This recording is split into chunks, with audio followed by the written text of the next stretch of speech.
ہمارے دکھوں کا واحد علاج اسلام. دیکھیے انسانی زندگی میں دکھ اور سکھ ان کا چولی دامن کا ساتھ ہے. دکھ بھی ہے، سکھ بھی ہے، سردی کے ساتھ گرمی بھی ہے، نرمی کے ساتھ سختی بھی ہے.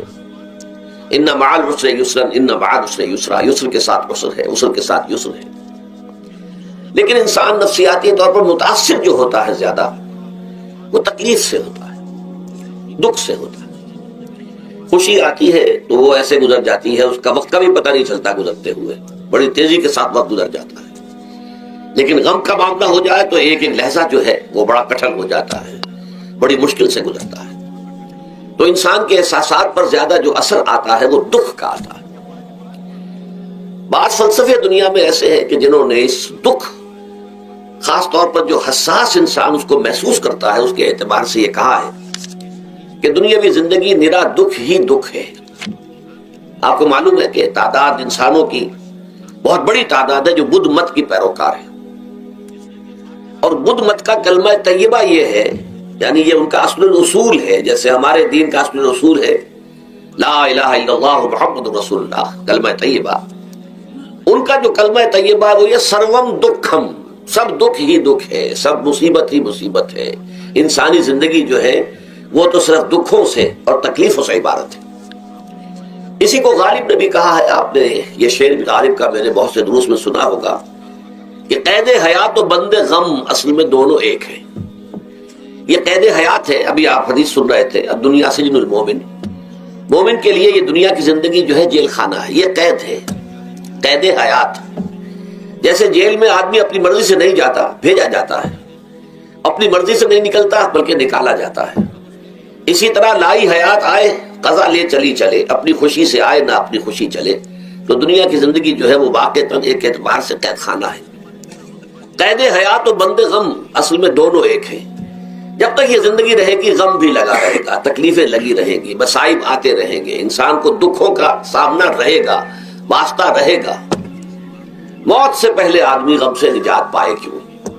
ظاہر بات ہے جب تک زندگی ہے تو غم ہے، تو موت سے پہلے نجات نہیں مل سکتی. اگرچہ اس کے بعد کا اگلا مرحلہ جو ہے، جو حقیقت کو جاننے والے ہیں وہ تو جانتے ہیں کہ اس کے بعد تو غم کا اور بڑا کڑا مرحلہ آنے والا ہے. اب تو گھبرا کے یہ کہتے ہیں کہ مر جائیں گے، مر کے بھی چین نہ پایا تو کدھر جائیں گے. اگر اللہ ہمیں معاف فرمائے، اپنی رحمت اور مغفرت سے ہمیں ڈھانپ لے، جیسے کہ حضور نے فرمایا الا یتغمدنی ربی برحمتہ، حضور نے فرمایا کہ کوئی انسان بھی محض اپنے اعمال کی بنیاد پر جنت میں نہیں داخل ہو سکے گا جب تک کہ رحمت خداوندی دستگیری نہ کرے. کسی صحابی نے بڑی ہمت کی، بڑے جرأت کا معاملہ کیا، پوچھ لیا کیا حضور آپ بھی؟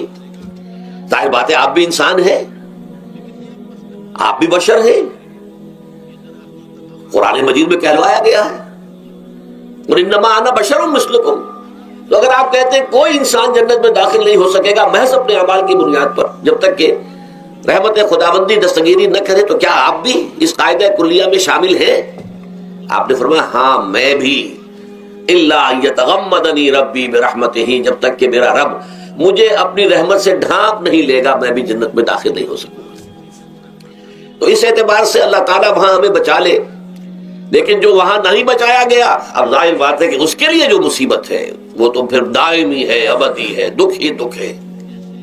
میں اس کی طرف زیادہ جانا نہیں چاہتا. اس وقت اصل میں میرا موضوع جو ہے وہ اس دنیا میں دکھوں کا علاج. اب اس اعتبار سے غور کیجئے، دکھ دو قسم کے ہیں. قرآن مجید پر جتنا میں نے غور کیا، دکھ ایک تو وہ ہے کہ جو ناگہانی طور پر آ جاتے ہیں، اس میں ہماری کسی غلطی کو دخل نہیں ہوتا. وہ کوئی آفت سماوی ہے، کوئی زلزلہ آ گیا ہے. ابھی آپ کو معلوم ہے بھوج جو قصبہ تھا گجرات سٹیٹ کا، انڈیا کا پورا ختم ہو گیا. اس میں بہت سے مسلمان بھی تھے. جب کوئی آفت سماوی آتی ہے تو وہ ظاہر بات ہے کہ پھر سب کے سب لوگ اس کی لپیٹ میں آ جاتے ہیں. زلزلہ آ گیا، کوئی اور طوفان آ جائے، جیسا کہ کئی مرتبہ آپ نے اخبارات میں پڑھا ہوگا اس سال امریکہ میں بہت طوفان آئے ہیں، مشرقی ساحل پر بار بار طوفان آئے. وہاں بھی لوگ مرتے ہیں، وہاں بھی چھتیں اڑ جاتی ہیں، وہاں بھی تباہی جو ہے آتی ہے. تو اس حوالے سے ایک تو ہے وہ ناگہانی آفات، آفت ارضی ہو یا آفت سماوی ہو. زلزلہ ہے یا آفت ارضی ہے، طوفان آ گیا ہے، کوئی سائیکلون آ گیا یا آفت سماوی ہے. یا کوئی آسمان سے بڑا سا پتھر آ جائے. آپ کبھی کبھی اخبارات میں پڑھتے ہوں گے کہ ایک بڑی چٹان پاس سے گزر گئی, بہت بڑی خلائی چٹان جو ہے زمین کے قریب سے ہو کر گزر گئی, زمین بچ گئی, ورنہ اگر وہ زمین سے ٹکرا جاتی تو نہ معلوم کتنا بڑا یہاں پر تباہی کا معاملہ ہوتا. بڑے بڑے جو ہے شہاب گرتے رہے زمین کے اوپر, بڑی بڑی تباہیاں آتی رہی ماضی میں. تو ایک تو یہ ہے, اور ان میں بھی تقسیم کیجئے یہ ناگہانی تکلیف, ناگہانی مصیبت, یا کوئی آفت سماوی یا آفت ارضی, اس کی بھی پھر دو قسمیں ہو گئی. ایک وہ کہ جو افراد کو متاثر کرتی ہے انفرادی سطح پر. آدمی سڑک پر جا رہا تھا, پیچھے سے آ کر کسی گاڑی نے ٹکر ماری, گر گیا, ٹانگ ٹوٹ گئی. اب ظاہر بات ہے کہ اس میں اس کا کوئی قصور نہیں ہے, یہ اللہ تعالیٰ کی طرف سے بات آ گئی ہے. یا یہ کہ کوئی اگر اجتماعی سطح پر آیا, جیسا کہ زلزلہ ہے, یا جیسا کہ کوئی سائیکلون ہے, کوئی بڑا طوفان ہے, بہت بڑے فلڈز آ گئے ہیں. اس وقت بھی موزمبیق میں بہت بڑا فلڈ آیا ہوا ہے, ساؤتھ افریقہ میں, اور افریقہ میں پچھلے سال بھی بہت بڑا فلڈ آیا تھا, بڑی تباہی آئی تھی, آ رہا. تو یہ آفت سماوی یہ ظاہر بات ہے کہ اجتماعی سطح پر آتی ہے, بڑی بڑی مقدار میں, تعداد میں لوگ متاثر ہوتے ہیں, لاکھوں لوگ بے گھر ہو جاتے ہیں, ہزاروں آدمی مارے جاتے ہیں. تو پہلی شکل جو ہے دکھ کی, جیسا کہ میں نے عرض کیا, وہ ناگہانی دکھ, کوئی آفت ارضی, کوئی آفت سماوی, خواہ وہ انفرادی ہو خواہ اجتماعی. اس کے ضمن میں کیا علاج ہے؟ ظاہر بات ہے کہ اس کا علاج یہ تو نہیں ہو سکتا کہ آپ اس کو ختم کر سکیں. انگریزی کا ایک محاورہ ہے, what cannot be cured must be endured. جو چیز جو ہے جس کا علاج نہیں ہو سکتا وہ تو برداشت کرنی پڑے گی.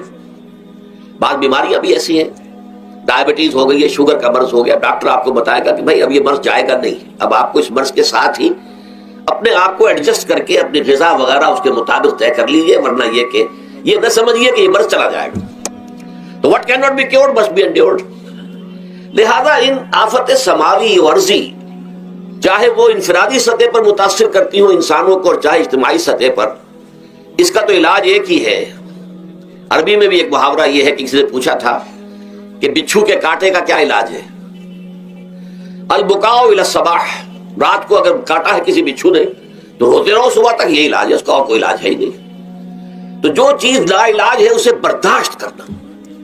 گویا کہ یہاں جو اصل شے ہوگی کہ دنیاوی آفات, ارضی و سماوی آفات, ناگہانی آفات, ناگہانی مصیبتیں, ان کے ضمن میں ہمیں ایسی شے کی ضرورت ہے جو ہمارے اندر برداشت پیدا کر دے, اس کو جھیلنا آسان بنا دے, ہم اس کی وجہ سے بجھ کر نہ رہ جائیں, ہماری ہمتیں جواب نہ دے جائیں, ہمارا ارادہ ختم نہ ہو جائے, ہمارا حوصلہ پست نہ ہو جائے, بلکہ برداشت ہو, جھیلنا ہو, تحمل ہو. ابھی بٹر صاحب کہہ رہے تھے اللہ تعالیٰ ذرا سا متحمل ہے. میں نے کہا یہ بہت غلط بات کہہ رہے, اللہ بہت متحمل ہے.